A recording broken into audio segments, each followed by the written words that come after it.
పరిశుద్ధ నామమునకు మహిమ కలుగునుగాక.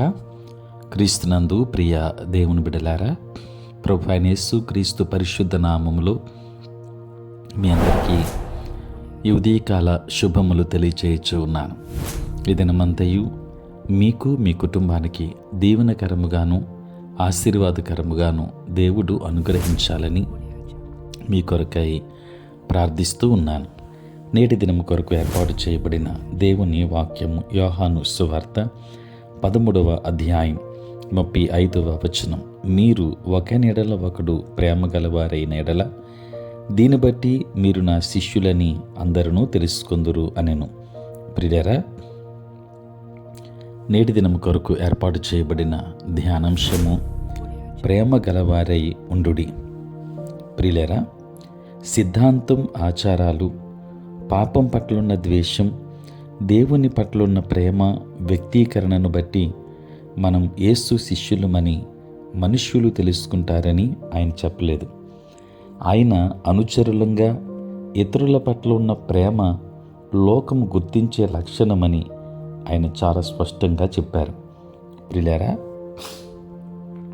నీవు నన్ను పంపితువని లోకము నమ్మునట్లు తండ్రి నాయందు నీవును నీయందు నేనును ఉన్నలాగున వారును మన యందు ఏకమై ఉండవరనని దేవుని వాక్యం యోహాను సువార్త 17వ అధ్యాయం 21లో చూస్తున్నాం. దేవుని బిడ్డలారా, అదే తలంపుతో ఆ రాత్రి ప్రభువు తండ్రికి ప్రార్థించాడు. తండ్రి యేసు ఏకమైనట్లు క్రీస్తు శరీరం ఏకమయ్యే ఏకైక విధానం దేవుని వంటి ప్రేమ వల్లనే. యేసు ప్రభు యొక్క మాటల ప్రకారం దేవుని ప్రేమ ద్వారా విశ్వాసులకు ఉండే ఐక్యత సంఘం ఎన్నడైనా కలిగి ఉండే అతి గొప్ప సువార్తీకరణ సాధనం. ఈనాటి వలె అది ఆది సంఘానికి పెద్దగా నిర్మాణాలు మరియు కొన్ని గంటల్లోనే లోకంలో ఎక్కడికైనా ప్రయాణించే సామర్థ్యం లేదు. సువార్త వ్యాప్తికి మనం ఖర్చు పెట్టినంత ధనాన్ని వారు నిశ్చయముగా ఖర్చు చేయలేదు. అయినా భూలోకమును తలక్రింద చేసిన వీరు ఎక్కడికి కూడా వచ్చి ఉన్నారు అని తెస్సలోనికయ అన్యులు పౌలు అతని బృందం గురించి చెప్పారు. దేవుని బిడ్డలారా, 30 ఏండ్లలోపే వారికి తెలిసిన లోకానికి సువార్త చెప్పారు. మత్తయి సువార్త 28వ అధ్యాయం 19-20 వచనాల్లోని గొప్ప ఆజ్ఞను నెరవేర్చడానికి ముందు ఒకరి పట్ల మరొకరికి ఉండవలసిన ప్రేమ స్థానాన్ని ఆక్రమించిన సిద్ధాంతం, ఆచారాలకు బదులు ప్రేమ ఉజ్జీవం పొందాలి. దేవుని బిడ్డలారా, నీ సహోదరులకు ప్రేమను ఎలా వ్యక్తీకరించాలో ఈరోజే ప్రభువుని అడుగుదాం. పొరుగు వారిని, ఇతరులను ప్రేమించేవారుగా ఉందాం. దైవాశీర్వాదాలు పొందుకుందాం. ప్రేమ కలిగిన వారమై ఉందాం. దేవుడు మిమ్మును మీ కుటుంబాన్ని బహుగా దీవించునుగాక. ఆమేన్. ప్రార్థన.